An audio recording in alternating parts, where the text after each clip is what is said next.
और इतिहास गवाह है कि फिर 50 करोड़ का होता है, क्योंकि कई सारे डायमंड आरसीएम में हैं। लेकिन उससे पहले एक बड़ा नेटवर्क बनाने के लिए हमें दो चीजों की जरूरत है।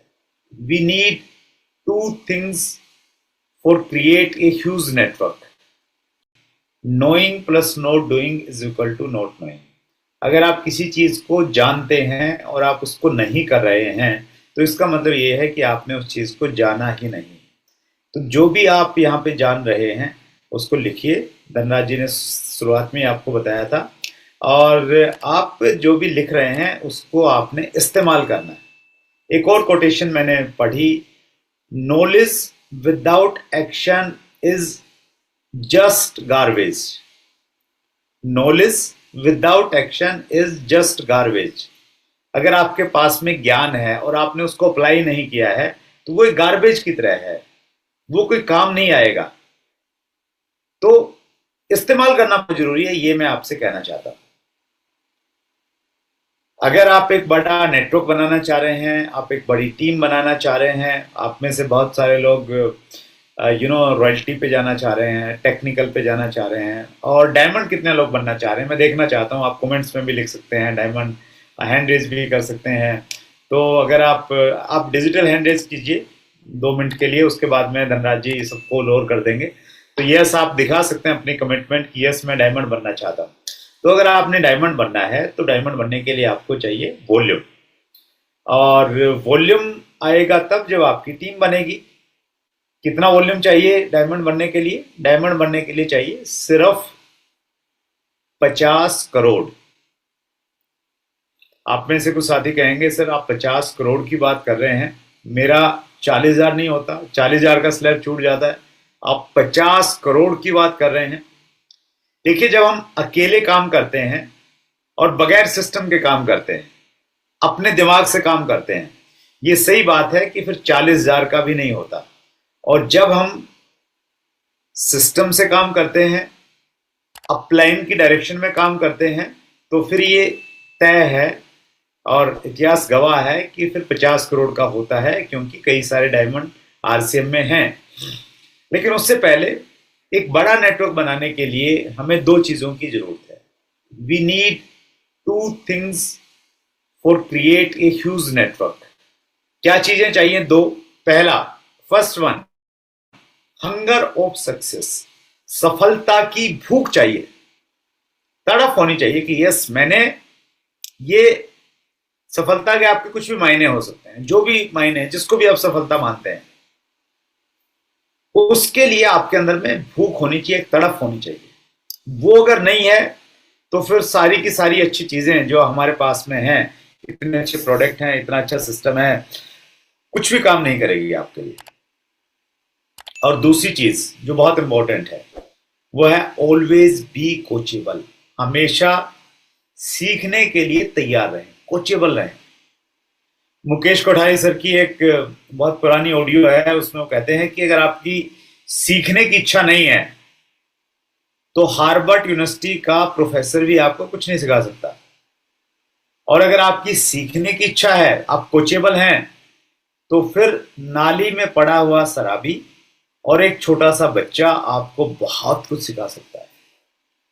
जरूरत किस चीज की है? कोचेबल होने की है। कोचेबल रहिए। जब भी आप किसी भी मीटिंग का हिस्सा बनते हैं, कोचेबल हमेशा तैयार रहना चाहिए। और मैंने बड़ी नज़दीक से महसूस किया है कि इस दुनिया में जितने भी बड़े लोग हैं, जो प्रभावशाली लोग हैं, जिनको लोग रोल मॉडल के रूप में देखते हैं, वो सारे के सारे कोचेबल हैं आज भी। मुझे नहीं मालूम आप जब कोई वीडियो देखते हैं तो किस प्रकार से देखते हैं। मैं वीडियो देखता हूं तो या तो मेरे पास में डायरी खुली होती है या मेरे मोबाइल के नोट्स खुले होते हैं। मैं वीडियो से नोट्स बनाता हूं, नोट्स लिखता रहता हूं उसमें, जो भी अच्छी चीज आई फ्यूचर के रेफरेंस के लिए। क्वालिटी आपके अंदर हमेशा रहनी चाहिए। तो ये दो चीजें अगर आपके पास में हैं तो आपका बड़ा नेटवर्क बन सकता है। अब बड़ा नेटवर्क बनाने के लिए सिस्टम भी रिक्वायर्ड है, क्योंकि 40,000 का नहीं हो रहा तो इसलिए नहीं हो रहा क्योंकि सिस्टम नहीं है, सिस्टम से काम नहीं हो रहा है। जब हम सिस्टम के साथ में जुड़ जाएंगे, कनेक्ट होंगे, जब सिस्टम काम करेंगे तो फिर तेजी के साथ में आपका काम मल्टीप्लाई होता है। तो सिस्टम कहते किसे हैं? A set of connecting things is called system.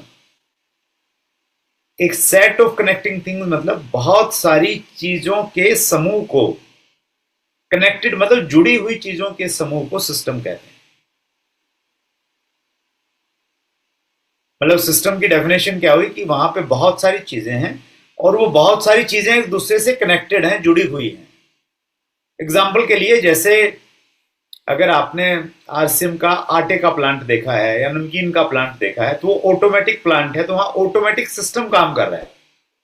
तो ऑटोमेटिक सिस्टम में क्या है कि मशीनें हैं, वो मशीनें एक दूसरे से जुड़ी हुई हैं, और जैसे ही पूरा सिस्टम, सारी मशीनें चालू हो जाती हैं, तो फिर ऑटोमेटिकली काम होता चला जाता है। जैसे आपने आटे के प्लांट में देखा होगा, एक जगह आटा डाला जाता है, उसके बाद में एक मशीन है जो गेहूं को, पहले गेहूं डाला जाता है, फिर गेहूं को एक मशीन साफ करती है, फिर वो वहां से ऑटोमेटिक दूसरी मशीन में चला जाता है, फिर दूसरी मशीन तैयार है, इंतजार कर रही है उसका, तो फिर दूसरी मशीन से साफ होता है, फिर उसको पीसा जाता है, और ऐसे कर करके प्रोसेस के साथ में आटा बन के तैयार हो जाता है। तो वहां क्या है, ऑटोमेटिक प्लांट में क्या है, बहुत सारी मशीनें हैं, वो एक दूसरे से कनेक्टेड है।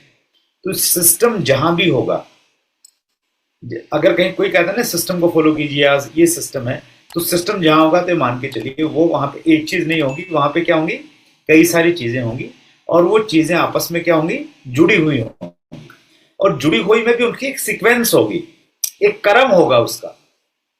आप उसी क्रम में अगर काम करेंगे तभी आपको परिणाम मिलेंगे।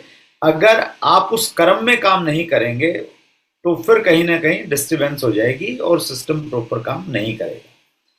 तो हम लोग हैं एक ऐसे काम में जिसमें डुप्लीकेशन होता है।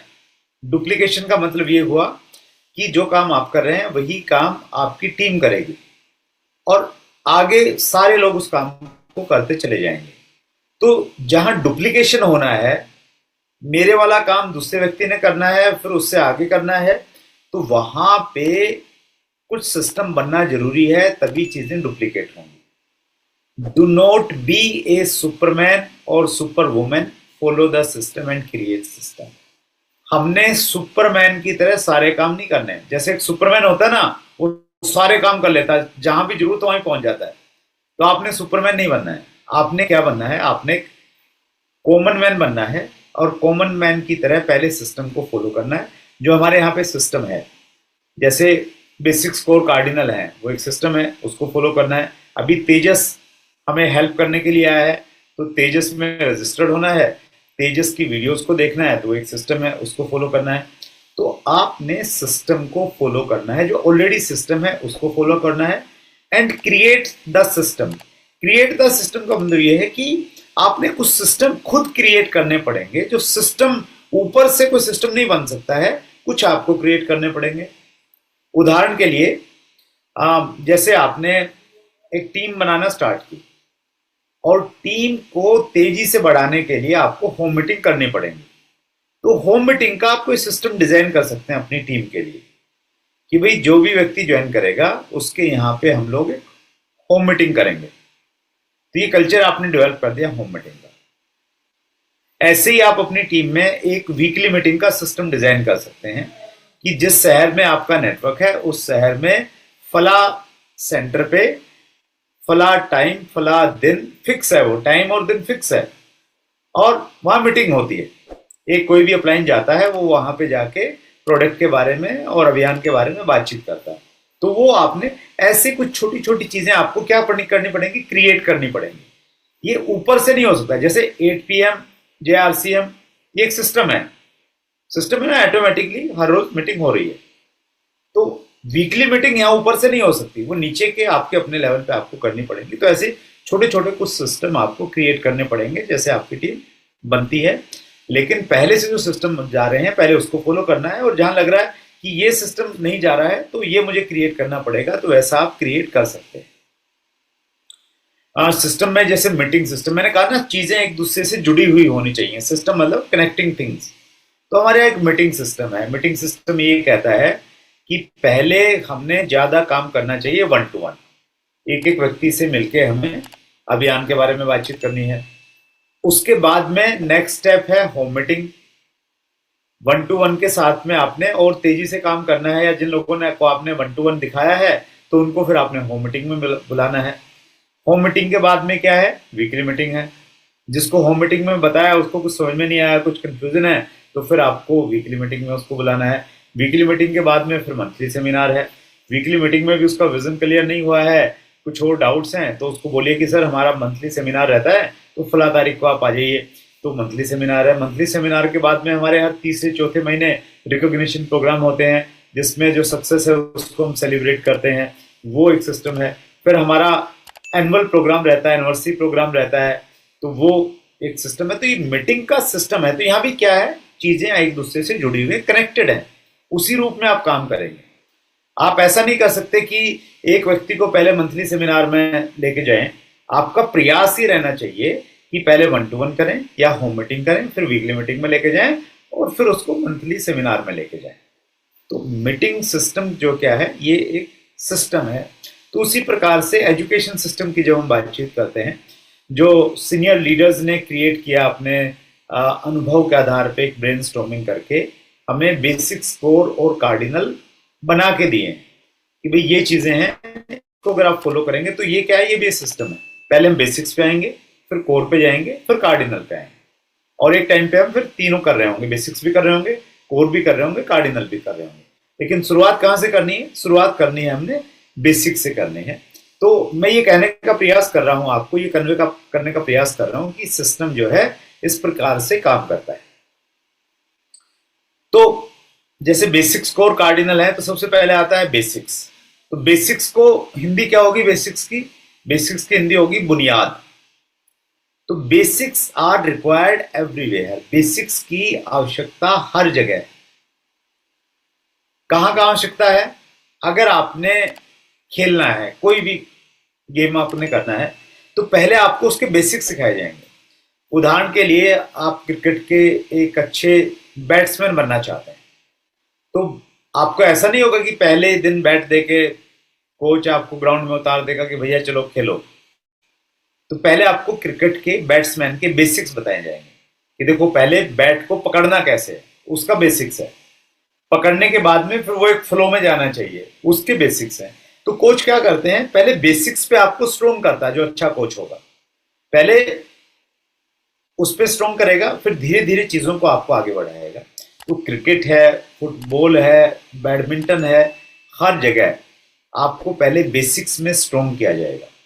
मैंने थोड़े दिन बैडमिंटन की कोचिंग ली, तो बैडमिंटन की कोचिंग में जो कोच थे हमारे, वो 7 दिन में एक दिन सिर्फ रैकेट देते थे हमें।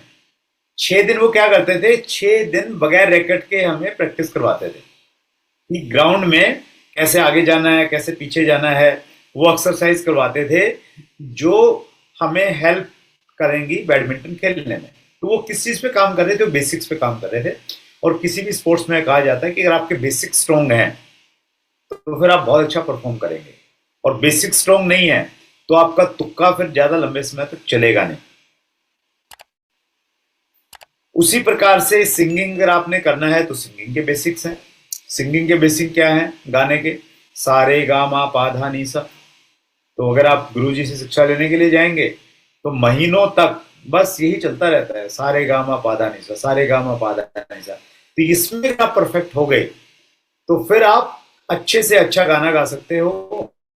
हर तरह का के नहीं हुए तो फिर मुश्किल। इसी से जब आप ड्राइविंग करते हैं तो ड्राइविंग के कुछ बेसिक्स है। अगर आपने स्विमिंग स्कूल में अगर आपने गाड़ी चलाना सीखा है तो वो आपको कुछ बेसिक्स बताएगा कि भाई ऐसे बैठना है, बैठते ही आपको बेल्ट लगानी है, इस प्रकार से आपने आगे देखना है, आपका पैर कहाँ पे होना चाहिए, क्या होना चाहिए। तो बेसिक्स हैं ड्राइविंग के। तो बेसिक्स जो फॉलो करते हैं वो कभी एक्सीडेंट नहीं होता उनका। उसी प्रकार से डायरेक्ट सेलिंग के भी बेसिक्स, आरसीएम के भी हमारे बेसिक्स हैं। बेसिक्स में अगर हम मजबूत नहीं हुए दूसरों तो फिर हो सकता है इनिशियल शुरुआत में आपका थोड़ा सा बिजनेस बढ़ जाए, थोड़ा सा लेवल आ जाए, लेकिन आगे जाके आपको दिक्कत आएगी। लेकिन बेसिक्स आपने स्ट्रॉन्ग किए, खुद बेसिक्स को फॉलो किया, टीम को आप बेसिक्स पे लेके आ गए, हो सकता है शुरुआत में सीखने में, सिखाने में, खुद स्किल डेवलप करने में, लोगों को स्किल डेवलप करवाने में हो सकता है वॉल्यूम कम आए शुरुआत में, लेकिन एक बार अगर बेस आपका मजबूत हो गया तो फिर आपको पीछे मुड़ के देखने की जरूरत नहीं होगी। डुप्लीकेशन होगा प्रॉपर तरीके से, और फिर जो पॉइंट्स हैं आपके, वो पॉइंट हर महीने चेंज होते रहेंगे, और एनुअल बोनस भी आपको ज्यादा आएगा और मंथली बोनस बढ़ता रहेगा। तो बेसिक्स आपको डायमंड बनना है तो आपको 50 करोड़ का धंधा चाहिए, रॉयल्टी पे जाना है तो कम से कम 5 लाख का वॉल्यूम चाहिए। तो उसके लिए क्या करना पड़ेगा, नेटवर्क बनाना पड़ेगा। और इसको मैं यूँ बोलता हूँ, बड़ा नेटवर्क बराबर है 6 बेसिक। ये एक दूसरे की क्रियावाची है। 6 बेसिक बड़ा नेटवर्क, मतलब नेटवर्क मतलब 6 बेसिक। अगर आपने 6 किया, ऑटोमेटिकली आपका बड़ा नेटवर्क बन जाएगा, आपको कुछ करने की जरूरत नहीं पड़ेगी। जब हम गोल सेटिंग की बातचीत करते हैं तो वहां पे 3 चीजें प्रमुख रूप से बताई जाती हैं। पहली चीज बताई जाती है कि आपका गोल क्या है, आप क्या पाना चाहते हैं। और गोल को आउटकम भी बोलते हैं कि भाई आपको क्या चाहिए। गोल और आउटकम दोनों एक ही चीज है। अब उस आउटकम के लिए, उस गोल को अचीव करने के लिए आपको एक प्रोसेस को फॉलो करना होता है। कुछ काम करेंगे तब आप उस आउटकम तक जाएंगे। और एक तीसरा शब्द होता है, वो होता है आइडेंटिटी, पहचान। तो आपको पहले अपनी आइडेंटिटी को बदलना होता है। आइडेंटिटी मतलब क्या हुआ कि आज हमारे पास में जो भी परिणाम है वो हमारी आदतों की वजह से हैं, और उन आदतों के समूह को हम आइडेंटिटी बोलते हैं, पहचान बोलते हैं। तो अगर जब तक आइडेंटिटी नहीं बदलेगी आपके परिणाम नहीं बदलेंगे। तो ये थोड़ा डीप सब्जेक्ट है, आइडेंटिटी पे नहीं जा रहे हम लोग, सिर्फ हम प्रोसेस की बात करते हैं। अगर आपने रॉयल्टी चाहिए, 5 लाख का वॉल्यूम चाहिए, तो आपने प्रोसेस को फॉलो करना पड़ेगा। आप सिर्फ सोचने से 5 लाख का वॉल्यूम नहीं करेंगे। प्रोसेस क्या है, what is process? Process is 6 basics. ये 6 काम प्रोसेस है, ये करते रहेंगे तो आउटकम ऑटोमेटिकली आ जाएगा। इसको हम एक और एग्जांपल में लूं, थोड़ा इसको सरल करने के लिए। मान लेते हैं कि आपका वजन है अभी 90 किलो और आपका आइडियल वेट है 70 किलो। आपने 20 किलो उड़ाना है, तो आउटकम है आपका 20 किलो वेट कम करना है, 70 किलो का होना है जो अभी 90 किलो है। ये हो गया आउटकम। अभी आउटकम कब आएगा, जब आप प्रोसेस को फॉलो करेंगे। प्रोसेस क्या है? प्रोसेस में 2 चीजें महत्वपूर्ण है वहां पे। एक महत्वपूर्ण है कि आपने डाइट को कंट्रोल करना पड़ेगा। जो आपको बताया गया है कि भाई जितनी कैलोरी बर्न कर रहे हैं,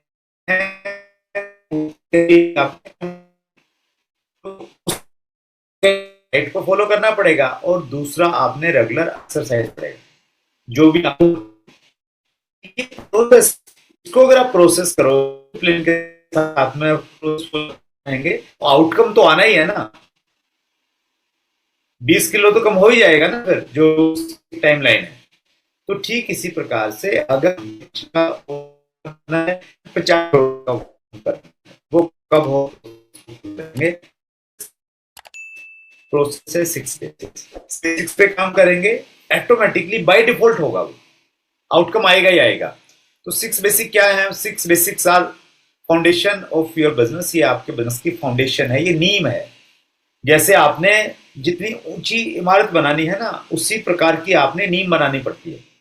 जमीन में खोदना पड़ता है, स्ट्रक्चर तैयार करना पड़ता है, उतना ही लोहा सरिया डालना पड़ता है,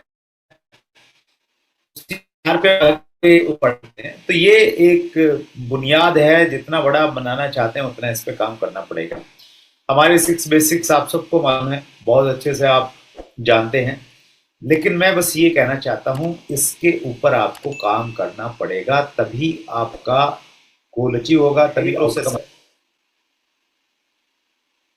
ये देखिए 3 बेसिक्स आपके सामने हैं। पहला, प्रोडक्ट यूज करना है, रिटेल करना है, डिस्प्ले वॉल बनाना है, अपने सपनों की और अपने जान लोगों की सूची बनानी है। इनविटेशन, आपने जो लोग आप आ गए हैं अपने लिस्ट में, फिर आपने उनको प्लान और प्रोडक्ट के बारे में बताना है, जिसको हम लोग अभियान प्रचार बोलते हैं। अभियान प्रचार के बारे में बातचीत करनी है। फिर फॉलो अप करना है जिन लोगों को आपने बातचीत किया है पहले, और उसके बाद में स्टार्टअप करना है। तो ये 6 बेसिक्स हैं। अभी एक चीज मैं बहुत सीरियसली आपको कहना चाह रहा हूं, अगर आप बहुत ज्यादा सीरियस हैं तो आप अपनी डायरी में एक 4 चीजें हर दिन, आप सुबह उठ के 4 चीजें लिखिए। 4 में कौन कौन सी चीजें लिखनी है आपने? एक लिखना है प्रोस्पेक्ट लिस्ट। आपने हर रोज अपनी लिस्ट में एक दो नया नाम ऐड करना है। ये डेली का काम बता रहा हूं मैं आपको। प्रोडक्ट यूज तो आप कर ही रहे हैं, उसके बारे में मैं ज्यादा बात नहीं कर रहा। आपकी पहले से लिस्ट बनी हुई है। आपने 11-21 लोगों से शुरुआत की थी, अब धीरे धीरे आपने बढ़ा ली है। जितनी भी बनी हुई है उसके बावजूद भी आपको उसमें कुछ नाम ऐड करने हैं, हर रोज ऐड करने हैं। आपकी लेवल हो क्या कि आप हर रोज उसमें कुछ ना कुछ नाम ऐड करेंगे। कहां से आएंगे नाम? कुछ दिमाग में आ जाएंगे, सोचेंगे तो कुछ ना कुछ आएंगे।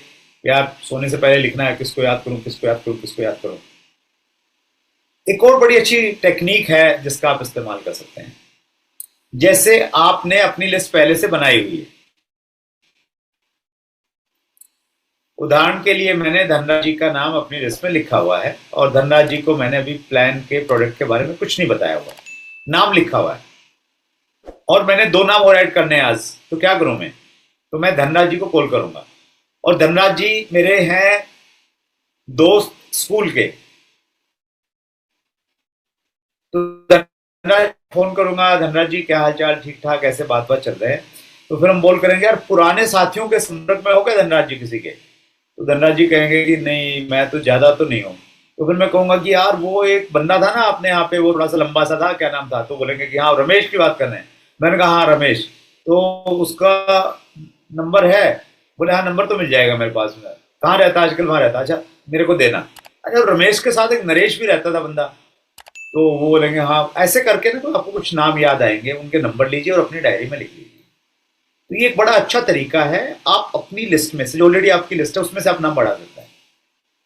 ऐसे ही आपकी लिस्ट में आपका कोई रिश्तेदार है, उसको कॉल कीजिए। उसको आपने भी आरसीएम के बारे में, प्रोडक्ट के बारे में कुछ नहीं बताया, वैसे ही बातचीत किया, हालचाल पूछा और रिश्तेदारी के बारे में पूछा, और उनके बारे में पूछा, उनके आगे जो रिश्तेदारियां हैं, उनकी भी तो आगे रिश्तेदारियां होती ना, उनके बारे में पूछा क्या हालचाल है, कहाँ रहते हैं। तो पूछ सकते हैं यार वहाँ तो मेरा आना जाना रहता है, तो उसका रिश्तेदार का नंबर दे, अगर कभी आना जाना पड़ा, जरूरत पड़ा, कुछ इमरजेंसी होगी तो मैं बात कर लूंगा। तो ऐसे करके आप, मतलब कई सारे तरीके हो सकते हैं नाम को ऐड करने के लिए। बीसी सर बोलते हैं, which you will focus that will enlarge. जिस चीज पे आप फोकस करेंगे ना, ऑटोमेटिकली वो संख्या बढ़ती रहेगी, उस पर आपका ध्यान चला जाएगा। तो आपने 2 नाम कम से कम हर रोज लिखना। तो डायरी में जैसे कल तारीख है 5 मई, तो 5 मई की डेट पे मैं लिखूंगा लिस्ट मेकिंग। लिस्ट 1 मिनट लिखा। और अब मेरा एक टास्क है पूरे दिन का कि आज मैंने नए लोगों के कितने नंबर लिए, अपनी लिस्ट में कितने नाम लिखे, मैं उसके आगे लिखूंगा। 1 लिया, 2 लिया, 3 लिया, 4 लिया, या 0 लिया तो मैं 0 लिखूंगा, कोई बात नहीं, लिखूंगा। ये मेरा काम है, उसको काम से आपने के लिखना है। आज 5 में जो पहले है उस लिस्ट में से कम मैं कम से कम 10 लोगों को मैं कॉल करूंगा। कॉल करके मैं प्रयास करूंगा उनसे टाइम लेने का। कम से कम कितने से करूंगा? 10 से करूंगा। 10 कॉल आपकी कितनी देर में होनी चाहिए? आधा घंटे के अंदर कंप्लीट होना चाहिए। प्रयास करना है 3 मिनट से ज्यादा आप बात नहीं करेंगे किसी से, क्योंकि आपने और भी बहुत सारे काम है आपके। तो 10 लोगों से कम बातचीत करनी है। 30 मिनट तक आप बातचीत करेंगे तो आपकी कॉलिंग होगी। आपने 15 से किया तो 15 लिखिए अपनी डायरी में। आपने 5 से ही कर पाए तो 5 लिखिए। लेकिन हर रोज ये काम है, इंपॉर्टेंट काम है ये, हर रोज ये लिखना है आपको। उसके बाद में आपने लिखना है प्लान या अभियान प्रचार। तो अभियान प्रचार आपने कितने लोगों को दिखाया? अभियान प्रचार आप कैसे दिखा पाएंगे? सुबह उठ के तो नहीं दिखा पाएंगे ना। अभियान प्रचार आपका तब बनेगा जब आपने पिछले दिन कॉल किया था, जो 10 लोगों को कॉल किया था ना, तो उन 10 लोगों में से कुछ लोगों ने आज का आपको टाइम दिया है कि ठीक है जी आप आ जाओ, हम लोग मिलेंगे, बात करेंगे। तो कल जिन लोगों को कॉल किया था या परसों कुछ लोगों को आपने कॉल किया था, उन्होंने 2 दिन बाद मिलने के लिए बोला था, आज दूसरा दिन आ गया है, तो आज आपने उन लोगों को मिलना है। तो आपने डायरी में लिखना है अभियान प्रचार। तो कितने लोगों को आपने अभियान प्रचार किया वो आपने रात को सोने से पहले लिखना है। ये भी प्रतिदिन का काम है। और चौथा जो काम है वो है फॉलोअप। अपनी डायरी में लिखिए फॉलोअप। तो फॉलोअप आप किन लोगों से करेंगे? जिन लोगों को आपने कल प्लान दिखाया था या परसों दिखाया था या 3 दिन पहले दिखाया था, उनसे आपने फॉलो करना है, उनसे आपने दोबारा मिलना है, पूछना है कि आपको प्रोडक्ट कैसा लगा, या जो मैं लिटरेचर आपको देके गया था वो आपने पढ़ा, वो कैसा लगा, वो वीडियो का लिंक मैंने आपको भेजा था तो लिंक आपने देखा, क्या लगा आपको से, तो फिर करना है ना। तो ये जो 4 काम है ना, ये 4 काम डेली करने का काम है। और अपनी डायरी में 4 काम मैं दोबारा बता रहा हूँ। नाम करना, नए लोगों को कॉल करके अपॉइंटमेंट लेना, उनको अभियान का प्रचार करना, और चौथा फॉलोअप करना। ये प्रतिदिन के काम हैं। ये प्रतिदिन अगर आप काम करते रहे तो इसका मतलब ये है कि आप प्रोसेस को फॉलो कर रहे हैं, और प्रोसेस को फॉलो कर रहे हैं तो आउटकम निकल ही जाएगा। आउटकम आपका 5 लाख का रॉयल्टी हो सकता है, एक शॉर्ट टर्म टारगेट। बड़ा टारगेट है डायमंड बनना, तो जो भी होगा वो ऑटोमेटिकली आउटकम आएगा। तो जो छठा बेसिक है हमारा, छठा बेसिक आप हर रोज नहीं कर पाएंगे, क्योंकि छठा बेसिक कहता है complete joining process and startup with 6 basics. क्योंकि ज्वाइनिंग आपको हर रोज नहीं आने वाली है। अगर हर रोज ज्वाइनिंग आ रही है तो फिर हर रोज ये भी एक काम उसमें ऐड हो गया, लेकिन हर रोज नहीं आ रही, जिस दिन आ रही है तो उससे अगले दिन या उस दिन एक काम और ऐड हो गया, स्टार्टअप करवाना। तो ये हमारे 6 बेसिक्स हैं, और इस पे अगर आप काम करेंगे तो ऑटोमेटिकली चीजें किया। अगर हम लोग उसको सार ग्रुप में देखें तो हमने शुरुआत में बातचीत किया हमारे अभियान के बारे में, हमारे 3 उद्देश्यों के बारे में बातचीत किया, और उसके बाद हमने बातचीत किया कि भाई अगर आपको बड़ा काम करना है तो आपको बेसिक्स पे काम करना पड़ेगा। बेसिक